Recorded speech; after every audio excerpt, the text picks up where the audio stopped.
It is a peculiar fact of the human soul that it seeks not merely to love, but to be transformed through love. When an individual truly loves another, it is not the shallow, sentimental gesture we so often parade as affection. Rather, it is a deep confrontation with the self, a mysterious unveiling of the unconscious through the presence of another. The one who truly loves you does not merely admire your virtues, they become a mirror to your innermost being. They reflect your potential and your shadow alike. For love, in its most authentic form, is alchemical. It changes both parties, irreversibly. The psyche is not content with surface pleasures. It desires depth, it longs for meaning. Thus, a person who truly loves you will not permit you to remain asleep in the illusions of your persona, the mask you wear for the world. They will challenge you, not out of hostility, but from a deeper knowing that the soul requires friction to awaken. Such a person will stir you into confrontation with the unlived life within you. Their love does not flatter, it disturbs, and by disturbing, it frees. We are, each of us, burdened by the unknown aspects of our own being, what I have called the shadow, and love, if it is genuine, will reveal the shadow, not conceal it. This is why we often find ourselves both terrified and drawn to those who truly see us, for they expose the parts we have long kept buried. A person who truly loves you will walk with you into this darkness, not to judge, but to help you reclaim what you have lost. They become a guide through your inner wilderness. And so I say, the one who truly loves you is not merely a companion, they are a catalyst for individuation. Through their love, you begin to peel away the falsities, to glimpse the archetypes that govern your life from within. You do not remain who you were, nor do they. Together, you enter into a sacred crucible, where the ego is dissolved and the self begins to emerge. This, then, is not romance, it is transformation. In the depths of our unconscious lies a mysterious psychic image, the anima in man, the animus in woman. These archetypal figures act as bridges to the soul, and often, when we fall deeply in love, it is this figure we project onto the beloved. A person who truly loves you does not remain a projection. They allow you, through pain and revelation, to withdraw your illusions and meet them as they are, and in doing so, you meet yourself. One who really loves you will not remain the fantasy of your inner child. They will disappoint, frustrate, and contradict the image you once held. But this is a sacred gift, for by enduring the death of the projection, you gain the possibility of real connection. A soul who truly loves you does not allow you to rest in your illusions. They bring you into confrontation with your inner reality. Love demands that we make the unconscious conscious.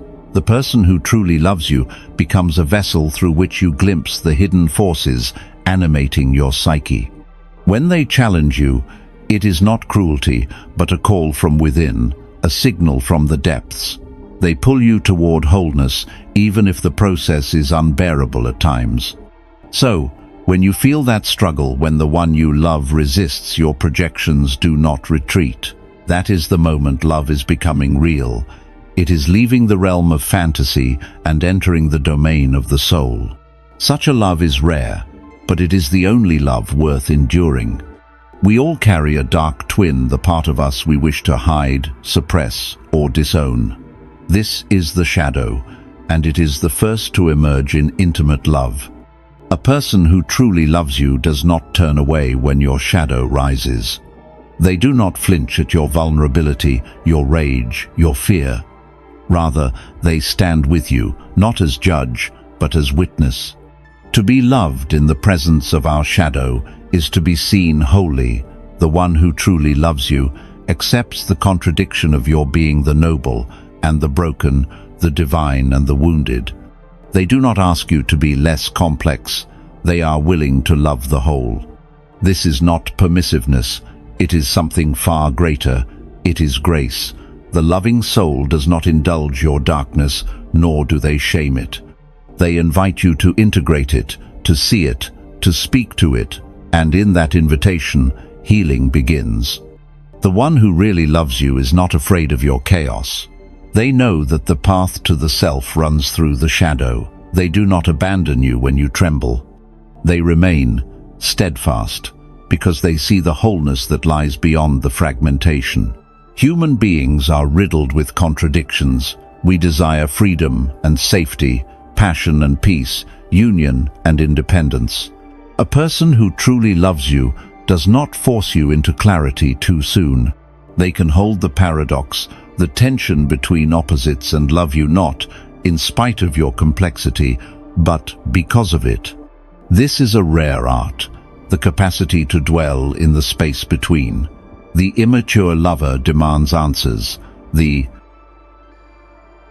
real lover listens for mystery. They are not frightened by your multiplicity because they have come to terms with their own. In your contradictions, they recognize the truth of being. The real test of love is not how we act when things are simple, but how we love when the psyche is at war. A person who truly loves you is not frightened by your indecision, your moments of doubt, or your sudden storms of feeling. They remain, not because they understand everything, but because they know that love is not an answer, it is a presence. Thus, love becomes a sacred holding, a vessel into which both people pour their fears and dreams, trusting that the container will hold. The one who truly loves you is not there to fix you. They are there to hold you, and in that holding, transformation occurs. The journey of love and the journey of the self are one and the same. The person who truly loves you becomes a mirror of your destiny. They do not demand that you become what they need.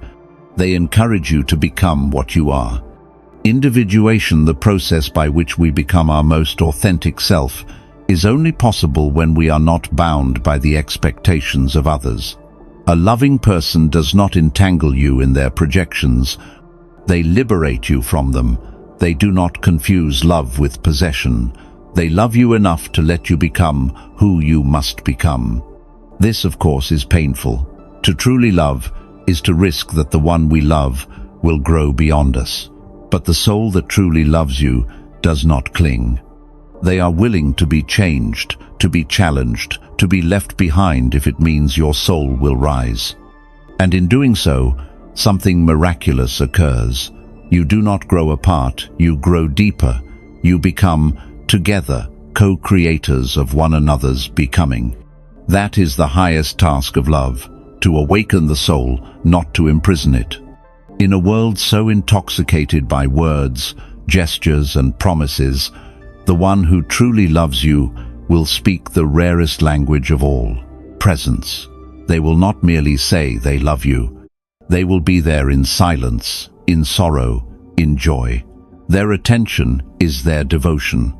Presence is the psyche's way of saying, I see you and I am not leaving. And this presence is not always dramatic or romantic. Sometimes it is simply a quiet listening, a hand held in grief, a willingness to sit beside you in your darkest hour. That is the love which transforms. The ego longs to fix, to advise, to control, but true love is not egoic. It does not rush to repair. It knows that presence alone can be more healing than any solution. The one who truly loves you trusts the process, your process, even when it is messy, slow, or silent. And in this presence, something ancient is remembered. We are reminded that to be truly seen is to be born again. In the gaze of the one who stays, who really stays, we find the courage to become who we were meant to be. To love a human being is to enter a vast and often terrifying ocean. The depths of another soul cannot be mapped with reason. The person who truly loves you is not afraid to dive. They do not remain on the surface, content with the shallow reflections. They want to know what moves you, what breaks you, what haunts you. They will ask you questions no one else dares to ask, not to invade, but to understand, not to control, but to connect. And when you show them your deepest truths, your traumas, your longings, your unspoken dreams, they do not turn away. The ego fears depth because it cannot control what it does not understand. But love is not an egoic act. It is a movement of the self toward wholeness. The one who truly loves you welcomes your complexity, not as a puzzle to solve, but as a mystery to revere. And perhaps most astonishing of all, their love gives you the courage to explore your own depths. You find yourself descending into forgotten parts of your psyche, not alone, but with someone who knows how to walk in the dark without fear. Love is not static. It is a living energy, subject to death and rebirth, like all things in nature. A person who truly loves you does not panic when the feeling changes, when passion fades, or when distance appears. They know that endings are not failures, they are passages. The false lover tries to preserve the illusion. They fear change. But the true lover lets love die when it must, and trusts that if the bond is real, it will be reborn in a new form. This is not indifference. It is the courage to let the soul evolve.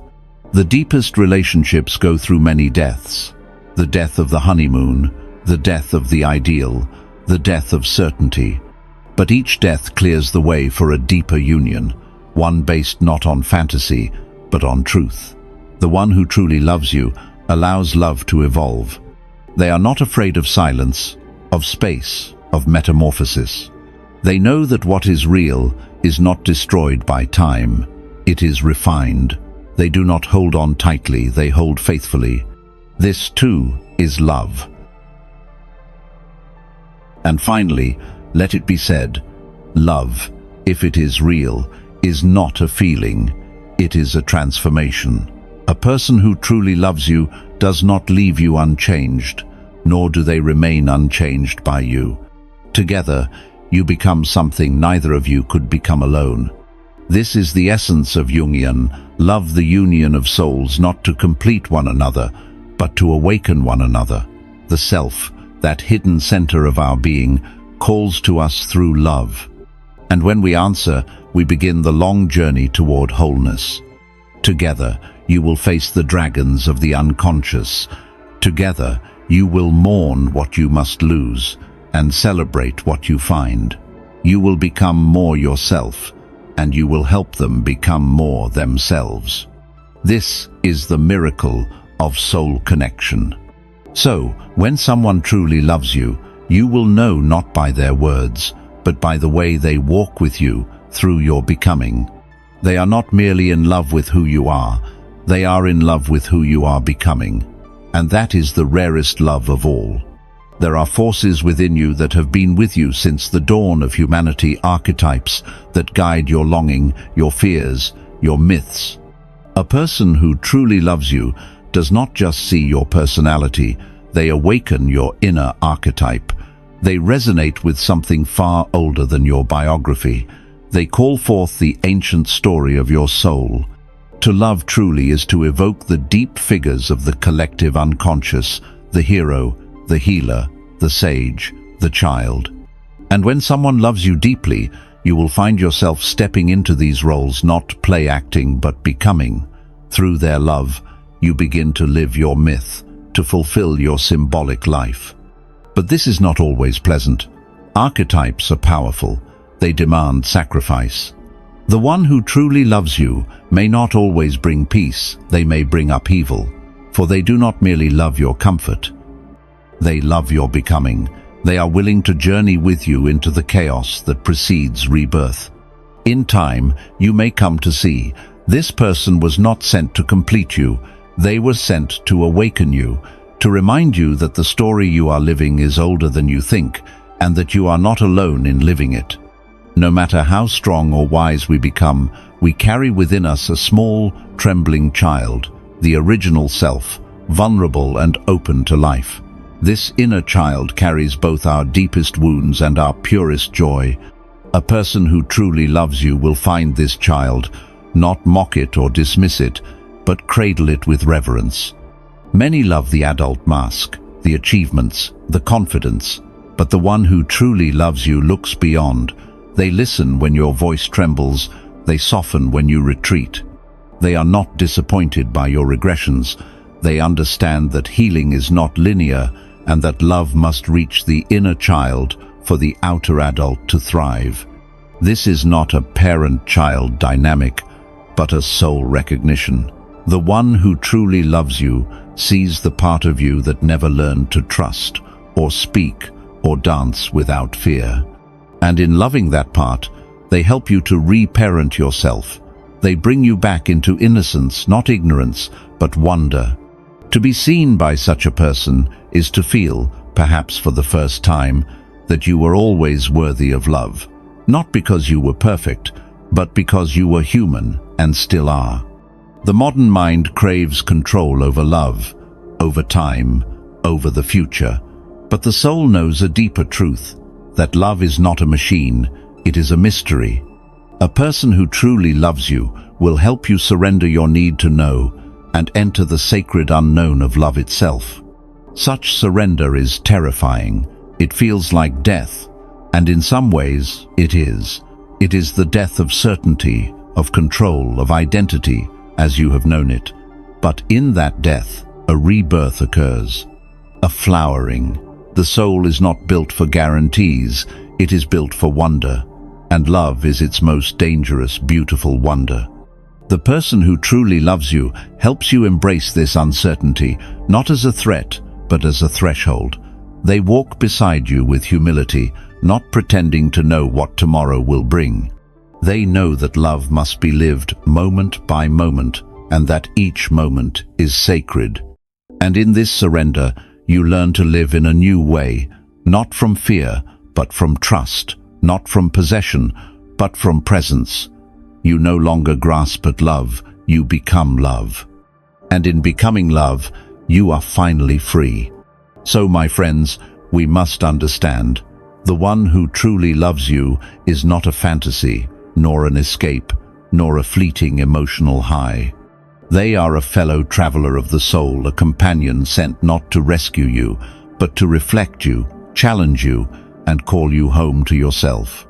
Real love does not imprison, it liberates. It does not flatter the ego, it awakens the self. And it does not remain in comfort, it journeys through suffering, shadow, and sacrifice, always returning, always evolving, always deepening. If someone truly loves you, you will know it not by their perfection, but by their devotion to your wholeness. They will not shrink from your truth. They will not run from your wounds. They will not control your journey. They will walk with you fully, faithfully, mysteriously. And in that walking, you will not only find them, you will find yourself.